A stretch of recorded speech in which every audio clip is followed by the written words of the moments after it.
We're here in the 12th of July, Ardoyne, climax of the marching season. We're very apprehensive this year of what the outcome of this is going to be. The Orange Order have been asked or requested by the Parades Commission to be back by 4 p.m. So far, we've heard nothing from the order. The Residents' March is set to go at 5:30. It'll be going from Ardoyne Avenue down the Crumlin Road, and if the Orange March is not back by then, there would be concerns. Joe, I've lived here all my life, really. I mean, I'm nearly 50, and I remember the parades when I was very, very, very young. I used to live about 1.5 miles from here, and the Orange Order every year, there were thousands of them. Used to come down parts of the Crumlin Road, down to Cliftonville in and around where I lived.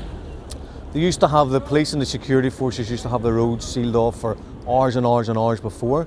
Like this is completely different. It's smaller numbers. It's not as inconvenient to the community as it was, but it's still wrong to have what's basically what a lot of people, and I agree with, is like a racist supremacist march through an area where it's not wanted. It seems to be illegitimate. The people who march in this parade wouldn't be in this area 364 days of the rest of the year. Why they're allowed to march down these roads, other than as an act of provocation, I can't really understand. Well, basically it's the annual 12th of July period where the Orange Men march in the morning in the outgoing parade, and then the return parade in the afternoon, where they march through the mainly nationalist Ardoyne area, and generally residents are penned in and stopped from coming out to basically voice their dissatisfaction. There is a parade at the top done by Cara, Crumlin Ardoyne Residents Association, that are protesting at the top of the road. Well, it raises tensions within the area. You'll see people walking. Last night there wasn't a sinner to be seen in this road. Everybody was in the house. Maybe a few of the guys were in the bars, but a lot of people have left this part of North Belfast. They're on holiday. I mean, it's not called the silly season or the mad seasons for nothing. People are concerned about violence. They're concerned about the state through the police enforcing the Parades Commission and its determination, and also the determination of the Orange Orders to march in these areas. So people are worried that later on after this parade that there'll be violence. And while people say it's a 5 or 10 minute walk, it has a lasting effect, because any of the young men in this area, anywhere between 14 and 20, who get caught up in any violence at all, the police will move heaven and earth to convict them. It's a massive impact. If you can see the entire shop fronts here, all the shutters are down, and the Ardoyne last night was a ghost town. A lot of people have left the area, but it's not just the short-term impact of the parade up the road, it's the long-term impact. When this violence occurs, it lasts for a number of days. It impacts on families. People get arrested, people get jailed, so it has a long-term effect, and that stays with people for the rest of their lives. The return parade is that one band and one combined lodge will march up from over to our right, up past the shop fronts and on their way up to their lodge. Here we are at the top of Brompton Park. On my right you can see the police lines. Further on you can see the local residents. And on to the left over here you'll see the Crumlin Road. This is where the march will be coming down. At the moment the police have the community hemmed in to their local area. The march is due up in roughly 20 minutes. People are in a state of flux. We don't know what's going to go on, but we're hopeful. I'm standing here at the top of Crumlin Road. The Orange March is on its way down. You can hear the crowds, people cheering. Local residents are hemmed into their communities. We don't know what's going to happen. We're just following the march up along.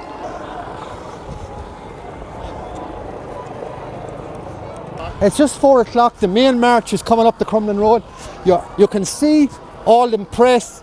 You can see the marchers. It's a very, very volatile situation. We're just coming up now to the top of the Ardoyne. The police have the local community completely hemmed in. There is no one on this road, only media. The main march is just past the mainly Catholic shops area. It's now going on up to the last leg of the march, which will take them up to the supporters at the very top of the Crumlin Road.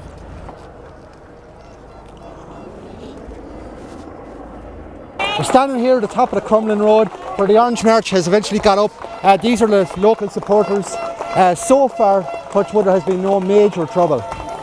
It's 5 to 4. The main march has passed with no supporters and one band. They have just went to the top of the Crumlin Road. We're now heading down to see what the reaction will be. We're standing here on the top of Ardoyne Avenue.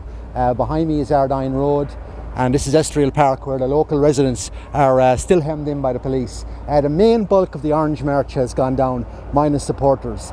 In roughly an hour, the GARC, which is the residents group's march, will be coming down here, hopefully out onto the Crumlin Road. At the moment, a water cannon is being brought in, as you can see from behind. It's going down to Brompton Park, where the locals are being penned in by the PSNI. Just here they're coming now. We're just going straight down to Brompton Park.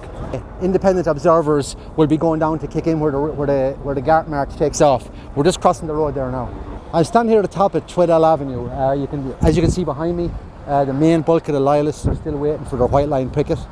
On the other side, you have the residents who are still hemmed in by the police, and further up the road you can see it's still blocked with the loyalists still waiting. So we're waiting. What we're actually doing here now at the moment is we're waiting for the official GARC march to arrive. We don't know what's going to happen. The scene is very, very tense. There has been minor scuffles so far, and a water cannon was initially brought in by the police. So far it has not been used. Water cannon are now being brought in, as you can see.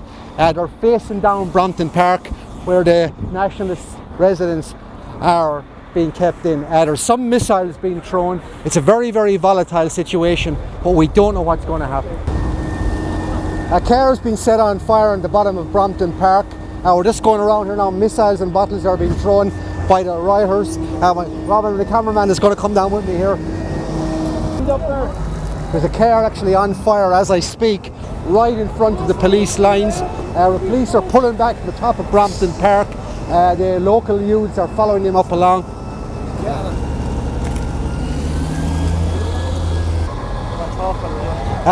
We're now approaching the police lines. As you can see, there's some sort of a thing going on. Some sort of a speech is being made by the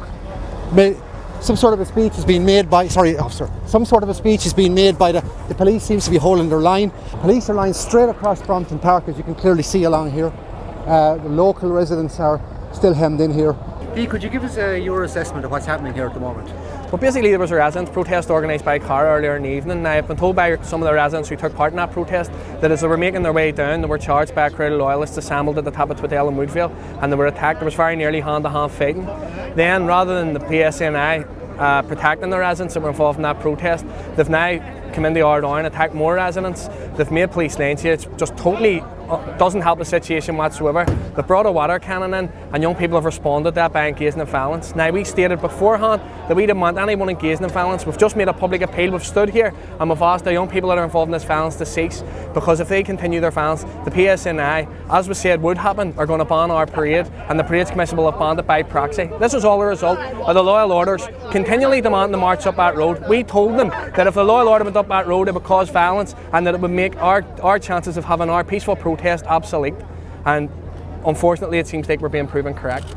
It's 25 to 6 and the residents' march, the GARC march, is now coming down Berwick Avenue. It'll take a right and it'll go straight up Escalation, where the top of Escalation is blocked by police. They may or may not let them pass. We'll have to see.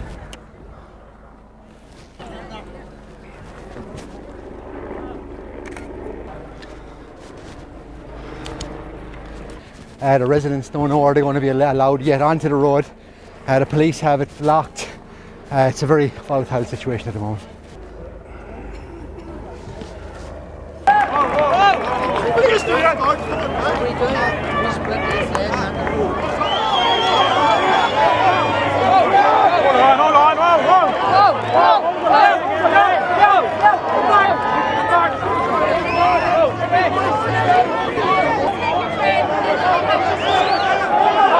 Let the women walk! Let the women walk! Stand over!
Police are now advancing towards the corner of Brompton Park, where they're going to try a pincer movement and pin their residents in further down on Brompton Park. Okay. Robin.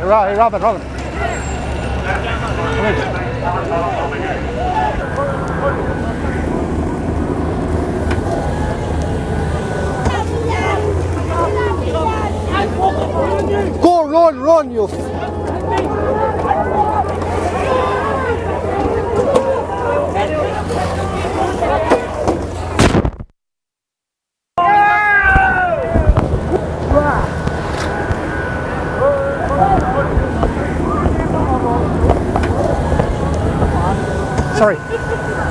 Sorry, General, get in.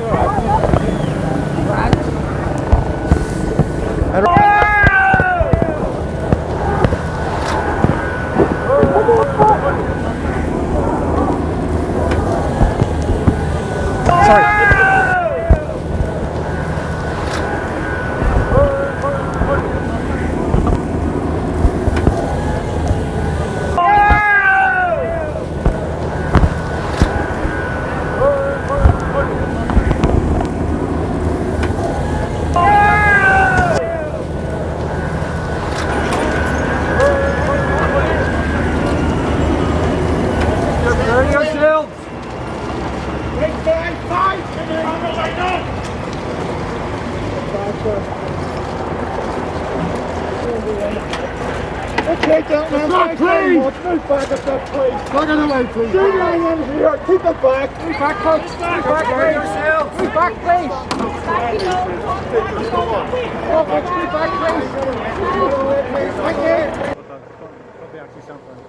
Everything has to be quantified. If you compare war to peace, peace has to ultimately be better. People aren't going to jail, people aren't being assassinated, we don't have collusion between the police and the loyalists to the same extent that we had in the past, where people could be murdered just for simply walking through this area at night, sitting having a drink in a bar, civilians. So the dividend of peace is a lack of violence in society, but the potential that these marches have here in Ardoyne and with Sharkin and Newry and Downpatrick and Crumlin and take your pick anywhere in the north to spark off the violence again can't be underestimated. And the Orange Order's got to take responsibility for the violence that follows their parades.